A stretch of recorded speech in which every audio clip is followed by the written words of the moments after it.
Dear students, a very good morning to all of you. Continuing with the class on advanced diagnostic kits, today we'll be discussing about advances in microbiologic analysis. Under that, bacterial culture and microscopy, immunodiagnostic methods, enzymatic methods, and assays which are based on molecular biology. Now, a diverse microbial population is present in the periodontal pocket, and the microorganisms are unevenly distributed. About 40 microorganisms have been isolated from the same site, but very few are actually the periodontal pathogens and which are causative agents of periodontal disease. So identification of microorganism to support their association with periodontal pathologies is essential. The essential element in periodontal microbiology is a selection of a proper sample site and collecting adequate sample size. Uses of microbial tests are: they help to support the diagnosis of various forms of periodontal disease. They serve as indicators of disease initiation and progression. They help to determine the periodontal sites which are at a higher risk of active periodontal destruction.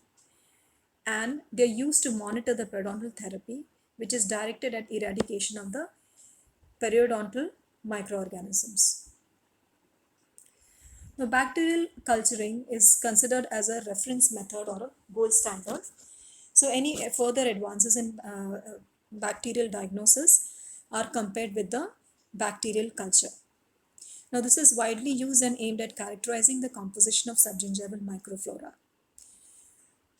In this, the microorganisms are cultivated anaerobically, and by using selective media together with several biochemical and physical tests, the microorganisms can be identified.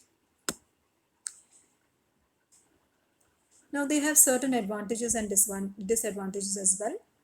Now advantages include the ability to speciate the microorganisms. Antibiotic resistance can be evaluated, and they help to obtain a relative and an absolute count of the microorganisms. The shortcomings are the culture method can grow only live bacteria, and therefore we have to very carefully sample and transport them. Some of the periodontal pathogens, such as the Treponema species or the Tannerella forsythia, etc. Now these are very fastidious and they require a specific environment and particular media for their growth, and therefore they are difficult to culture. The most important culture requirement is sophisticated equipment and experienced and trained personnel. And the bacterial cultures are time consuming and they are expensive. On an average, a bacterial culture takes about 3 to 4 days till we can actually get the result of the test performed. Now, direct microscopy is an alternate method for culture methods, and it assesses the morphology and the motility or the ability of a microorganism to move. Now, it is used to indicate the periodontal disease status and to structure the maintenance program of the patients. Disadvantages are most of the putative periodontopathogens, they are unable to move or they do not exhibit motility. Hence, this technique is not indicated to identify the species. We are unable to differentiate among different species of specific microorganisms such as Treponema. And certain pros and cons also are there with dark field microscopy. Now, the positives are the ability to count the bacterial cell, to identify the morphology, and to identify the movement and identify the microorganisms depending on the motility. Disadvantages is that we cannot speciate them, so we cannot correctly identify which species is present in the given sample, and we cannot determine the antibiotic sensitivity or resistance. So that was all about the bacterial culture. Next is the immunodiagnostic methods. Immunologic assays employ the antibodies which recognize specific bacterial antigens to detect the target microorganisms. So antigens and antibodies, they combine with each other specifically in an observable manner, And many methods are put forth for the measurement of antigen antibody participating in different immunological reactions. So different methods which are employed under the immunodiagnostic methods are the direct and indirect immunofluorescent microscope assay, flow cytometer, enzyme-linked immunosorbent assays, the membrane assays, and latex agglutination. Now let us first understand what is the fluorescence technique. Now fluorescence is the property of absorbing light rays of one particular wavelength and emitting rays with different wavelength. Fluorescent dyes show brightly under the UV light as they convert the UV into visible light. Now immunofluorescent microscopy consists of two methods, a direct and an indirect method. Now, direct method employs both monoclonal and polyclonal antibodies. So, monoclonal antibodies are identical immunoglobulins which are generated from a single B cell clone, and these antibodies recognize the unique binding sites, that is the part of an antigen molecule to which an antibody binds on a single antigen. Whereas polyclonal antibody represents a collection of antibodies from different B cells. They can recognize and bind to many different epitopes on a single antigen. Now, these antibodies are conjugated to a fluorescent marker which binds with the bacterial antigen, and together it forms a fluorescent immune complex which is detectable under a microscope. So generally an antibody antigen reaction is not visible, but if a dye or a substance, a fluorescent substance or an enzyme is added to the antigen antibody reaction, it helps to make it visible and analyze it. Now in the given picture, you can see that the antigen is depicted by an orange color, whereas blue is the primary antibody, gray is a secondary antibody, and the fluorophore or the fluorescent dye is depicted in the green color. So in the direct reaction, this fluorophore or the fluorescent dye, it combines or conjugates with the primary antibody, and this primary antibody plus the fluorophore, they combine with the antigen and form a primary antigen antibody complex. So this is the direct method of immunofluorescence technique. In the indirect method, there is a secondary antibody which is conjugated to the fluorescent dye. So you have one fluorescent antibody with a secondary antibody complex, and you have a primary complex which is obtained as a direct method. Now these two complexes, they are combined and they are uh, observed. So both direct and indirect method are able to detect the pathogens, and they quantify the percentage of pathogens directly from plaque smears. Now this technique is comparable to bacterial culture in its ability to identify the pathogens in subgingival dental plaque. Uh, the advantage with this technique is that it does not require viable bacterial cells, which is a prerequisite for bacterial culturing.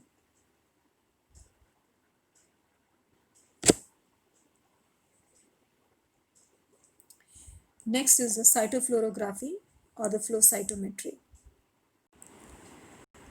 The flow cytometry is widely used method for analyzing, characterizing, and defining the different cell types in a mixed cell population. This involves a rapid identification of oral bacteria and involves the labeling of bacterial cells from a patient's plaque sample with both the species-specific antibody and a second fluorescent conjugated antibody. Then this is formulated into a suspension and it is introduced into the flow cytometer, which separates the bacterial cells in almost a single cell suspension by means of a laminar flow through a narrow tube. Now the cells can be detected, counted, and they can be sorted out, and the cell components are fluorescently labeled, and then they are excited by the laser to emit light at varying wavelengths. Now in the picture you can see a given cell suspension is present, and the different cell structures like the membrane, cytoplasm, and the nucleus, they are stained with the help of fluorescent dyes, and a laser beam, they are allowed to flow through a lamina, and a laser beam is directed towards them, which scatter scatter the light and it emits, and it allows to identify them. Thereafter, they are cultured, and following incubation, the cells are passed through focused laser beam, and the cells scatter the light at low and wide angles, and the fluorescent emission can then be measured by appropriate detectors. Disadvantage of this technique is that it is very expensive, and therefore it is not widely used. Next is the ELISA, or the enzyme linked immunosorbent assay. Now this is a similar principle to other radioimmunoassays, but it is enzymatically derived in place of radioisotopes. So far we have seen that the tests or the different methods have utilized fluorescent dyes, but here in place of the fluorescence we are using an enzyme. Now this test is usually carried out in a 96 well microtiter plates, which are suitable for automation. Automation means analyzing the particular sample in a machine. Now this is a picture of the 96 well microtiter plate where the ELISA test takes place. And each depression or the well is seen like this, and the ELISA detects either the antigens or antibodies. Now the antigens are incubated in wells in a plastic plate or the microtiter plate to allow the absorption and binding of the material. Now after washing to remove the unbound antigens, the samples containing the suspected antigen is incubated with known antibodies to bind to the antigen on the surface of the well. After washing, antisera to the immunoglobulin conjugated to either alkaline phosphatase or horseshoe peroxidase are incubated in the wells. A positive reaction is visualized as the solution changes from colorless to colored. And the intensity of the color depends on the concentration of the antigens, and it is usually read photometrically for optimal quantification. Now this is used primarily to detect the serum antibodies to periodontopathogens, and it is used in research studies to quantify the specific pathogens in subgingival samples using specific monoclonal antibodies. Next is the lattice agglutination. This also is a simple immunological assay or a test which involves an antigen-antibody reaction. Now, this is based on binding of protein to latex. Now, latex is nothing but the rubber or the material out of which the gloves are made, which you use clinically. Now, these latex is formulated in beads, and the latex beads are coated with species-specific antibody. And when these beads come in contact with the microbial cell surface antigens or antigen extracts, cross-linking occurs, which can be seen in the form of clumping or agglutination. And this is usually, this reaction takes about 2 to 5 minutes. Now this is a simple and rapid procedure. Now this is an advantage of latex agglutination, and this is used as a chair-side detection for periodontal pathogens. So the general advantages and disadvantages of immunodiagnostic methods are: it detects the species and the virulence factors. In the office, the tests are easy to perform. They have a high sensitivity and specificity. They are rapid and they are less expensive than the culture tests. Disadvantages: a possible cross-reactivity may occur. Now, cross-reactivity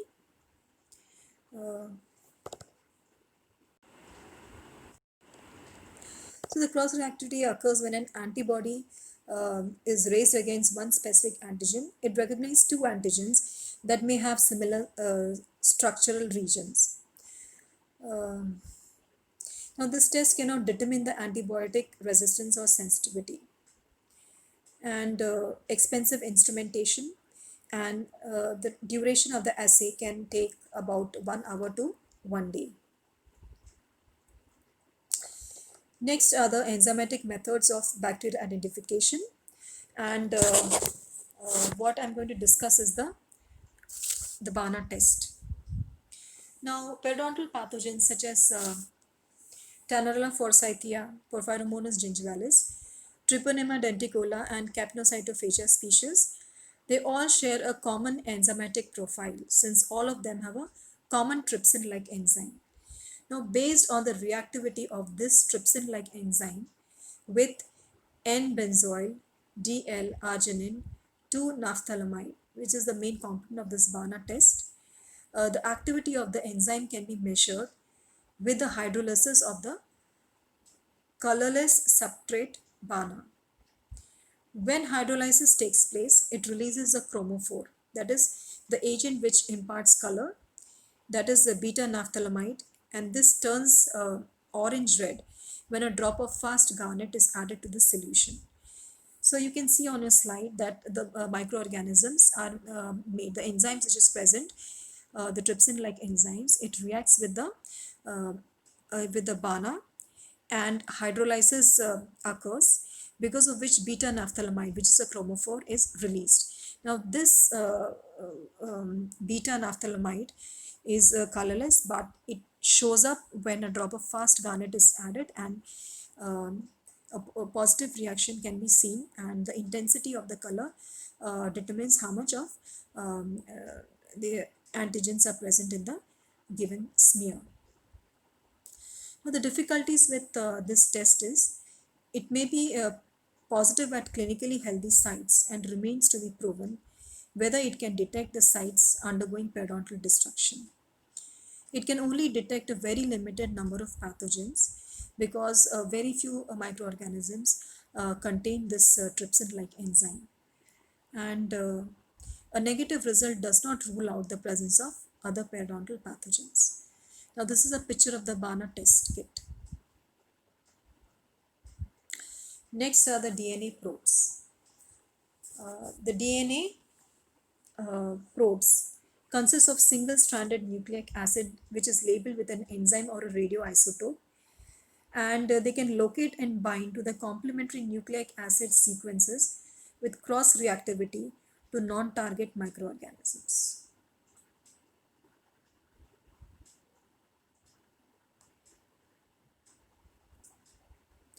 The DNA probe may target the whole genomic DNA or individual genes.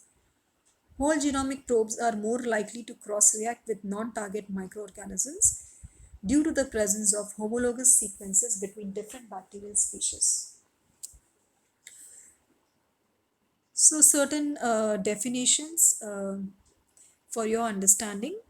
Now the probe is a known microorganism, is a short single-stranded DNA or RNA molecule, and label is the probe which is labeled for easy detection. So labeling is the combination of the DNA strand with a radioisotope or an enzyme, and this process is called as labeling. DNA hybridization is nothing but the binding of DNA sequence to a complementary DNA, and this happens only if they are, that is the DNA sequence or the DNA strands are exactly identical. Now, how are the DNA probes prepared? To prepare the DNA probes, specific pathogens are used as marker organisms, and they are lysed to remove the DNA. So the double helix of the DNA is denatured, and single strands are individually labeled with a radioactive isotope. Now subsequently, when a plaque sample is sent for analysis, it undergoes lysis and denaturation. The single strands are chemically treated, and they are attached to special filter paper and then exposed to a DNA library. Now, if the complementary base pairs hybridize, that is cross-link, the radio-labeled strands will also be fixed to the filter paper. After the filter is washed to remove any unhybridized strands, it is covered with a radiographic plate. The radioactive labels create spots on the films, which are read with a densitometer. The darkness and size of the spots indicate the concentration of organisms which is present in the given plaque sample. So the limitations with this technique is there can be a decay of the label. So the fluorescent dye or the radioisotope which is used, it may deteriorate. There can be a self-hybridization of the probe.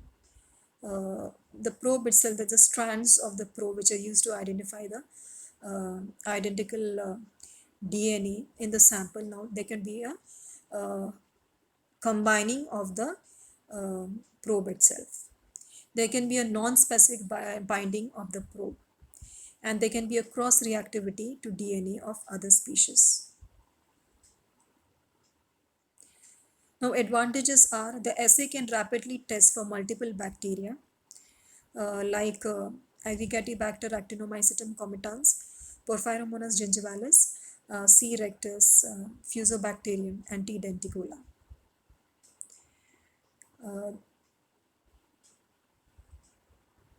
Now commercially available kits are the OmniGene and the BTD and the DMDX test kits.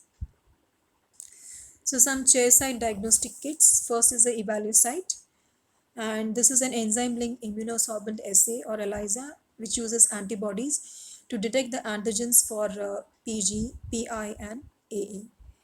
And the reactions can be carried out in simple chairside reaction kit. Next is the OmniGene, which are the DNA probe systems used for the number of subgingival bacteria detection. And probes are available for a large number of periodontopathogens. Next is the Perioscan, which is chairside test kit system, and it utilizes the BANA test for bacterial trypsin-like proteases. Next is the checkerboard DNA hybridization. This technique was developed so that a large number of bacterial species, that is up to 40 bacterial species, can be identified at the same time. The assays use whole genomic deoxygenin labeled DNA probes, and it facilitates rapid processing of a large number of plaque samples. Now, this is particularly applicable where large-scale studies are carried out for example, in epidemiological research and ecological studies.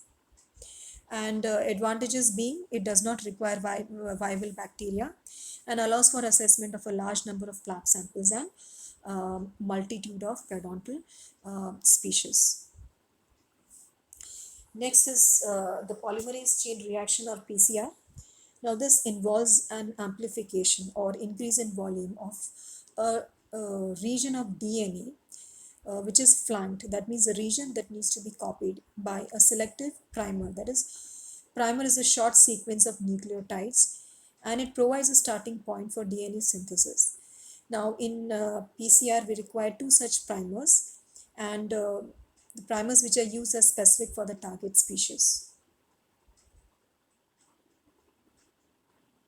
Now the presence of specific amplification products indicates the presence of targeted microorganisms.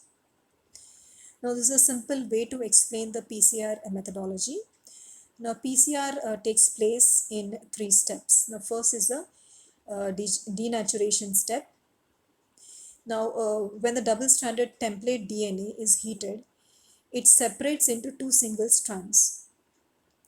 Now this is known as denaturation. The step is the first cycling event, and it conserves heating the reaction to about 94 to 98 degrees Celsius for 20 to 30 seconds.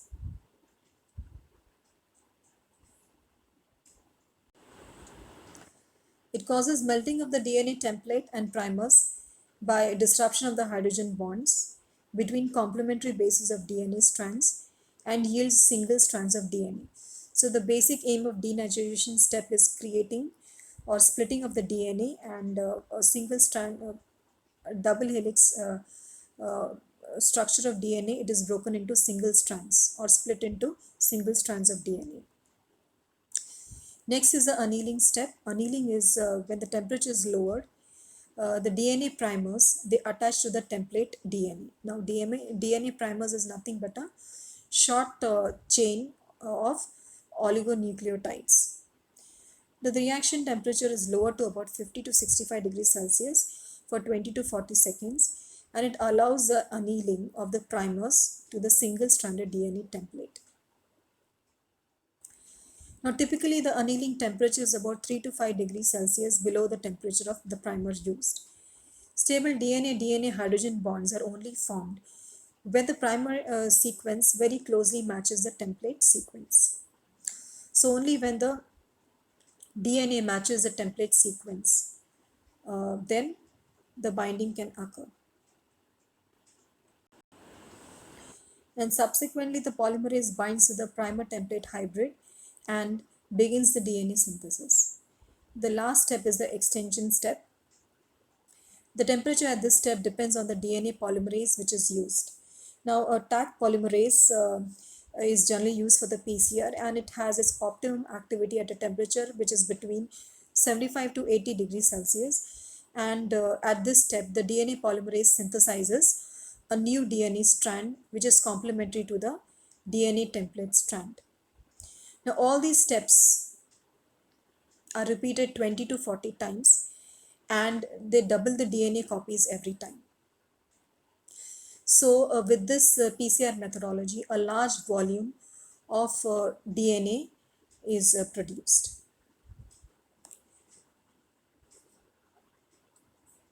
So as you can see in the picture, there's a double strand of DNA which is split into single strands.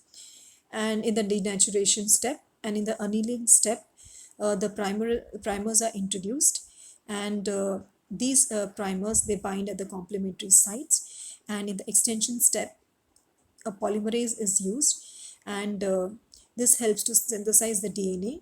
And you can see that from the DNA, a large number or large volume of DNA can be processed.